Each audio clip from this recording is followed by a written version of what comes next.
on voit aussi, et c'est le sondeur qui parle, que dans une société qui est fragmentée et archipélisée, il faut se méfier des moyennes. Jérôme Ravi, on le voit aujourd'hui, la lecture de la stratégie, des opinions, on n'est pas loin finalement avec un siècle de regard sur Propaganda. J'allais dire qu'aujourd'hui, notre société nécessite des adaptations. On n'a jamais tant eu besoin finalement de l'analyse. Oui, alors pour plusieurs raisons. D'abord parce que la rapidité des évolutions est assez stupéfiante. Et en la matière, la crise Covid, comme souvent dans l'histoire, les crises, eh bien, la crise du Covid a amplifié les tendances de fond. Hein, on le voit sur le télétravail, sur le nouveau rapport au travail également. Et à côté de cette très grande rapidité des évolutions, qui nécessite donc du coup des outils d'analyse, on voit aussi, et c'est le sondeur qui parle, que dans une société qui est fragmentée et archipélisée, il faut se méfier des moyennes. Et donc, les moyennes, typiquement, on peut prendre deux événements récents. À la sortie de l'été, le patron de la SNCF qui dit qu'il a transporté 24 millions de passagers durant l'été. Aéroport de Paris qui dit qu'ils ont retrouvé le flux de passagers d'avant Covid. Et donc, il y a une France qui voyage et qui se balade. Et puis, quelques semaines plus tard, le patron des Restos du Cœur qui dit qu'il y a 50% de bénéficiaires en plus. C'est le même pays. C'est le même pays. Cette stratification, justement, n'est-elle pas finalement une alarme? Parce qu'aujourd'hui, on a perdu finalement nos classes historiques. C'est-à-dire que le multifeuille est-il finalement la synthèse d'un État? Alors, on a encore une grande classe moyenne, alors qui est sous tension. Mais ce qui se passe, c'est que cette grande classe moyenne, elle adopte de plus en plus un comportement que nous, on appelle d'arbitrage. C'est-à-dire que pour pouvoir se payer encore le billet de train, voire le petit billet d'avion pour partir en vacances, on va serrer les budgets, notamment alimentaires, pour se garder une poche de recettes. Et donc, c'est pas forcément la disparition de la classe moyenne, mais l'extension de ce domaine de l'arbitrage qui fait que sur de très nombreux marchés, le premium et l'entrée de gamme résistent, bien sûr, et que c'est tout le milieu de gamme qui disparaît. Et c'est pas à dire qu'il n'y a plus de clients moyens. C'est que le client moyen, il va faire son marché, il va prendre le haut ou le bas en fonction des postes de dépenses. On le comprend aisément, cette définition un peu darwiniste de l'homo sapiens sapiens qui est transformé en homo sapiens numeriscus. Aujourd'hui, on voit nouvelle génération, même nous finalement du siècle dernier, on a une adaptation.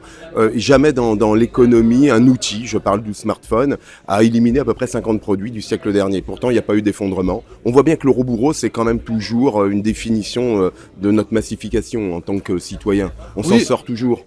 Oui, tout à fait. Avec également des usages qu'on n'aurait pas imaginés. Qu'on n'avait plus, mais... vous voyez, par exemple, le e-commerce, en 2005, c'est 8 milliards de chiffre d'affaires en France. Et l'année dernière, c'est 129 milliards. Et donc, c'est des métiers de la livraison. Vous voyez, la Poste ne livre quasiment plus de courrier. Bien sûr, mais ils n'ont jamais livré autant de colis. Et donc on voit comment, de manière, c'était la fameuse définition de Schumpeter, la destruction créatrice, mais que ces cycles s'accélèrent avec ces ruptures technologiques. Le politique, question qui est toujours très fragile, parce qu'on voit aussi sur l'ouverture de la France, vous l'évoquez dans vos propos, il y a finalement, je dirais, des couches de population immigrantes souvent qui viennent, je dirais, accaparer des métiers que nous avons abandonnés. Quand je dis nous avons abandonnés, il y a l'agriculture qui fait appel aux Roms, je pense à Nantes, avec première ville de France en bidonville, population roumaine à peu près à 7000 personnes. On le voit sur l'Uber, essentiellement une population Afrique qui vient faire nos livraisons. Et on le voit dans les cuisines des restaurants. Et dans les cuisines, aujourd'hui, les paquis sont remplacés aujourd'hui. Vous le voyez dans les hôpitaux. Faut-il s'en alarmer? Parce que finalement, il y a... S'en alarmer. Il y a un abandon de poste. Alors, oui et non. Alors, ça a toujours été comme ça dans l'histoire, à la fois en France, et vous prenez aussi l'histoire des États-Unis, c'est-à-dire que les derniers arrivants prennent les métiers les plus pénibles, les moins considérés, les moins rémunérés. Et là où il y a un sujet de réflexion, c'est est-ce qu'on accepte ce choix de société-là avec toutes les conséquences? C'est-à-dire, pour continuer dans une société de services avec de très nombreux emplois peu rémunérés, ça veut dire avoir toujours un flux entrant qui est important et qui pose derrière d'autres types de questions sociétales. Alors dernière question Jérôme, parce que je sais que le temps est compté, mais j'allais en clin d'œil un peu humoristique, j'allais dire que vos livres vont peut-être finir en livres d'histoire, tant on aura besoin finalement d'analyser nos événements de société. Oui. Est-ce que finalement l'histoire est en train d'être écrite par Alors moi, le dernier livre, les sondages? dernier livre, il s'appelle La France d'après. Ouais. Et donc c'est pour bien marquer que c'est pas la France de demain, c'est la France d'aujourd'hui, qui est déjà en rupture très profonde avec ce qui prévalait il y a encore 30 ou 40 ans. Donc on est un peu dans l'histoire immédiate qui s'écrit sous nos yeux. Mais là encore, hein, les choses ont toujours évolué. Mais le rythme des transformations est quand même assez stupéfiant depuis une quarantaine d'années.